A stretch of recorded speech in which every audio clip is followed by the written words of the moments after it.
What up, brethren? It's Humanist with Attitude. I'm the Kilted Dishman. Joining me today is CONMOD. Hey, what's up, guys? Well, I was talking about you. I was talking with this to you earlier about the about Amber Geiger, the police officer in Dallas who actually got sentenced for committing a crime.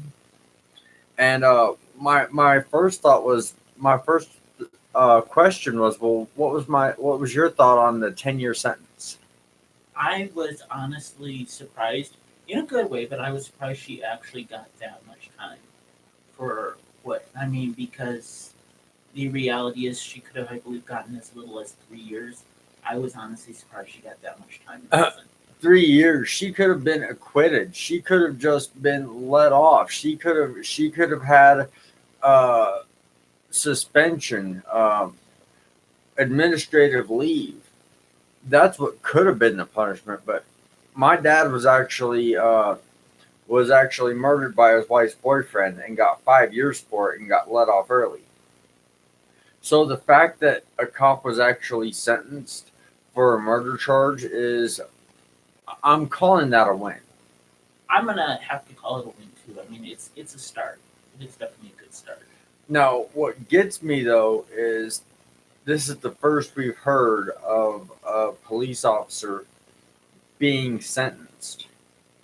Well, I think it You was know, either the Florida or Georgia cop who shot the guy in the back and then tried to plant a gun on him. Well, and this is a couple years back. The guy was running from the police officer. Officer shot him in the back and then tried to plant a gun on him to make it look like he was threatened. I believe that officer was convicted as well. well, in the past 2 years, I've heard about probably 15 or 16 police shootings, um, mostly involving black males, and they get acquitted, and it's a If line they of even go duty. to yeah, even if they even go to trial. Precisely. But for the first time in 2 years, the person that we see getting sentenced is a woman getting thrown under the bus to protect her boys in blue. Yeah, And as long as it's happening like this, where only a select few that don't fit the supremacist profile are the ones getting sentenced, I still feel like even though there was justice here, it doesn't lead to much progress in the long term of things. I think the part of it that scares me is with the guy's neighbor, the victim's neighbor across the hall, getting shot. One of the things that someone from that area mentioned is that the whole act of shooting somebody in the mouth like they did is supposed to be something that is done to somebody who is snitched. And based on the description of the car, I honestly wonder if that was somebody within the police force wanting to get payback for him testifying at court. Well, we've got conflicting stories right now. I saw that he wasn't shot in the head or the face, but I heard that there were multiple gunshot wounds. I don't want to jump to assertions right now, but when it comes to an idea that this person was sentenced, this person said something which led to this person getting sentenced, and then all of a sudden you got this person die. You got the person whose testimony was a contributing factor dying just a few days later after the sentencing. I don't want to jump to assertions, but it looks really suspicious. It does. Um, and for me, I think it's the big reason I suspect why we don't see more people either cooperating with the police or even less against the police. I think there's too much of that fear of being retaliated against if you testify. Oh, I did an episode back in season one, back when it was just me yelling at the camera about rape, and I completely negated to mention that a lot of the times that the rape victim is the one who's scrutinized because it's innocent until proven guilty, and it's starting to feel like innocent until proven guilty only applies when the person you're accusing fits this, narrow demographic. And I would say that's definitely true. And one of the things I recently, and I forget which university it was attached to, but the young lady had gone to the university police to report being raped, and they're actually pressing charges against her for making a false rape report, even though it's pretty obvious she was actually raped. Um, the guy who did it took advantage of her being drunk, and now they're actually going after her rather than even charging him with anything. But back on topic, we're getting a little off here, but I was equating it to the way that when you've got to tell the person who works with these 30 people on a daily basis, the police force on a daily basis, who has to deal with the district attorney on a daily basis, the assistant district attorney. You're talking about a bunch of basically almost coworkers who at the same time you're telling one of them that another one of them is in the wrong. And how likely are you to actually report that unless it gets videotaped, unless it ends up in the news, unless something happens to where it's not your word against theirs? And how often is it going to be where it's just your word against theirs? I think it's far too often that it is. I mean, fortunately, yes, today we've got a larger amount of, basically smartphones where just about anybody can video something. But even then, like we've seen with this case in Texas, I think the only reason she was convicted and sentenced was the fact that it was so undeniable there was nothing the police department could do to try and explain it away. Right. And the person that made sure she was held accountable mysteriously died by gunshot a few days later. Everything, I mean, they can't even convict somebody of a crime without finding a way to do it wrong twice. And speaking of doing something wrong twice, the latest chopper talk with President Donnie. Oh God! I know a lot of people have been blaming the conspiracy theory that was bouncing around Fox News and other places. That Biden had put pressure on you know on Ukraine. Well, the problem is one that had already been debunked for several years before Trump ever brought it up. I think the reason why he is doing This whole investigation started in 2012. yeah, um, and it was quickly. I mean, the thing that I think the reason why Trump is even believing it is because I think, in a way, it's what's the word I'm trying to think of?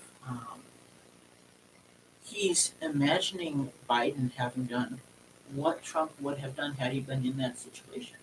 Yes, Trump in that situation would have tried to use his connections or his son's connections, to that company. He would have used his ability to pressure the government to help his son, to help his son's employer. It's not even a matter of whether he believed it or not, though. It was something that he heard that could potentially benefit him if the people who support him didn't look out for it. If the people um, if the people were educated, they would actually look into this. They would see what was going on. But it's just something that sounds good that would be influential to his campaign. And that's probably, I mean, to play devil's advocate a bit, that's probably one of the reasons I don't think either Biden or maybe even Warren should be running for president, at least not this time around. I mean, when you consider the fact, with Elizabeth Warren, I suspect it's only a matter of time before Trump starts bringing up the shit about. I mean, and I realize it's a non-issue of her and the Indian DNA basically, um, but I think it's only a matter of time. Really, there's really very little that Trump could bring up to attack somebody like Bernie Sanders would. Bernie Sanders actually seemed like a good choice. Just the main reason I'm saying this is actually for the older vote and the way that he wants to take care of Medicaid and the way he wants to take care of healthcare in general. I think that if he could market that to an older audience, the way the GOP has marketed so much of what they've got going for them to an older audience, Bernie would definitely have a shot. But you're talking about just not just having somebody looking into somebody for these kinds of crimes, and that in itself is infringing upon the power that you have as president, and it's infringing on our basic democracy by throwing your own party and the other party under the bus to make yourself somehow look better. While at the same time, you've got him saying, I wasn't having other countries dig up dirt on Joe Biden, while asking China to dig up dirt on Joe Biden. It was just it was almost comical if it was fictional to see the way that happened. Yes, I am looking at it. It's Donald Trump for me exemplifies perfectly two things. One, he exemplifies what I call the definition of a political gap, which is when a politician accidentally tells the truth. Mhm. Donald Trump is basically one gigantic walking political gaffe. But he also, for me, exemplifies what I call the difference between the habitual liar and the compulsive liar. The habitual liar knows they're just hiding the truth. The habitual liar knows that they're lying, and they'll admit it. If they're finally caught, yes, they'll admit that they lied. The compulsive liar has no idea what the truth is. Oh, Donald Trump is either so senile, or sometimes I think he is on drugs or something, because it's like he has no idea what he said 5 minutes ago. well, I'm noticing that a lot with the party in general, especially with the way that Rudy Giuliani's been trying to cover this up. He will. It was the State Department told me to do this, and then about what was it, 5 to 7 minutes later, he was asked about the State Department. No, the State Department had nothing to do with it, and it's just a bunch of people saying what sounds good at the time without thinking about whether or not there's any truth to it. And it's like I think Rudy Giuliani is starting to wish he had never gotten on the national stage. I mean, 9/11 happened. He was able to look like the heroic mayor who led New York through its moment of crisis, and he had that great thing, and everybody, both Democrats and Republicans, were respecting him for that. Yeah, his political appeal kind of tarnished when he tried running for president. I think the primaries in 2008. But even then, okay, he was still that moderate Republican who, could be strong on national security while still being more moderate towards social issues. And then he got involved with Trump, and now it's like everything about all of his screw ups have already started to be brought in to play. But when you consider the fact that he has gotten caught a couple times, basically admitting that he was helping with this, that he was helping with these pressure on these countries, he's got to realize that okay, sure, maybe you can't, maybe there's only so much that can be done as far as bringing charges against a sitting president, but he's not president, and Oh man, if Giuliani is going down, he's not going to be able. He's not going to spare anybody along with him. I know he'll try and bring as many people down as he can, which is funny, is because now it's, I mean, with first it was, I think it was Michael Cohen, and now it's with Giuliani. MAGA is starting to stand for my attorneys get arrested. Not just Cohen. There was the guy before him that got. Oh, I think it started with an L. But everybody around Trump is getting arrested. You can't even remember the names of all the people that were getting arrested around him, and it's starting to turn into a thing of Donald Trump is the Andy Dick of politics. He was big for like 3 years, but if you have any long-term association with him, your career is ruined.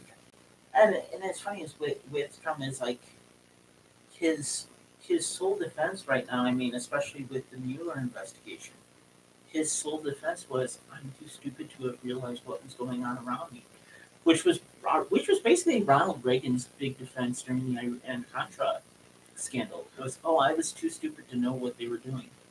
That should be plausible defense, but it should automatically disqualify you as president. It should.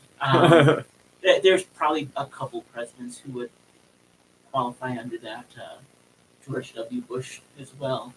Oh, no. He wasn't too stupid to be president. He was too stupid to act as president. He could be the figurehead. He just couldn't do anything about it. At least with George W. Bush, he at least initially hired competent people like Colin Powell, and as much as I disagree with her, as much Condoleezza Rice. Well, he also got a shit hand 18 months into the deal. Yeah. And it's hard to handle something like that, especially if you only have a second grade education. Yeah. And I think the worst part about it is like when you look at George Bush, it was like for him, he honestly at times struck me as almost the ADD or ADHD kid being president, having no ability to focus on one thing or more than one thing for any long period of time. I didn't like much about him, but I'd rather have the ADHD kid than the school bully. Yes. I think the best thing to describe Donald Trump is the quote by Tyrion Lannister in Game of Thrones. He said, "I can handle an idiot king. I can handle a tyrannical king. What I cannot handle is a tyrannical idiot as king." Which is exactly what we're dealing with right now. Yes.